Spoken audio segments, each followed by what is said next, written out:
Hi friends, అందరికీ నమస్కారం. Welcome to employees updates. ఈ ఛానల్ ద్వారా టీచర్లకు, ఉద్యోగులకు మరియు పెన్షనర్లకు సంబంధించి ఎప్పటికప్పుడు లేటెస్ట్ అప్డేట్స్ తెలియజేయడం జరుగుతుంది. సో ఫ్రెండ్స్, ఈ వీడియో కనుక మీకు నచ్చినట్లయితే లైక్ చేయండి, షేర్ చేయండి. అలాగే మన ఛానల్ను సబ్స్క్రైబ్ చేసుకోండి. పీఆర్సీ డిఏ బకాయిలపై ఉద్యోగ సంఘ నేతలు ప్రెస్ మీట్. ఉద్యోగులు, పెన్షనర్ల సమస్యల పరిష్కారానికి ఐక్యతతో ముందుకెళ్దామని ఉద్యోగి, ఉపాధ్యాయ, పెన్షనర్, కార్మిక సంఘాల ఐక్యవేదిక రాష్ట్ర అధ్యక్షుడు కేఆర్ సూర్యనారాయణ విజ్ఞప్తి చేశారు. అనంతపురం జేఎన్టీయూ సమీపాన ఆర్టీసీ ఫంక్షన్ హాల్లో ఆదివారం జరిగిన సదస్సులో ఆయన మాట్లాడారు.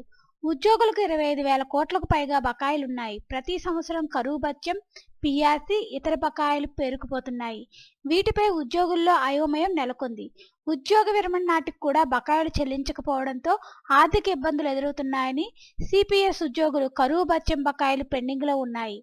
ఆర్టీసీని ప్రభుత్వంలో విలీనం చేసిన అనంతరం ఎదురైన సమస్యలు అపరిష్కృతంగానే ఉన్నాయి. గ్రామ, వార్డు సచివాలయ ఉద్యోగుల నోషనల్ ఇంక్రిమెంట్స్ ఇవ్వాల్సి ఉంది. కాంట్రాక్ట్ అవుట్సోర్సింగ్, కంటింజెంట్ ఉద్యోగుల సమస్యల పరిష్కారానికి ఐక్యవేదిక కృషి చేస్తుందని సూర్యనారాయణ పేర్కొన్నారు.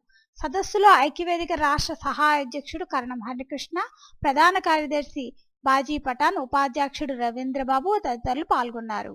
సో ఫ్రెండ్స్, బకాయిల సొమ్ము అందక ఉద్యోగులు అయితే ఇబ్బందులు పడుతున్నారు ఫ్రెండ్స్. దీనికి సంబంధించి ఎటువంటి అప్డేట్ వచ్చినా మన ఛానల్లో తెలియజేయడం జరుగుతుంది. ఈ వీడియో కనుక మీకు నచ్చినట్లయితే లైక్ చేయండి, షేర్ చేయండి.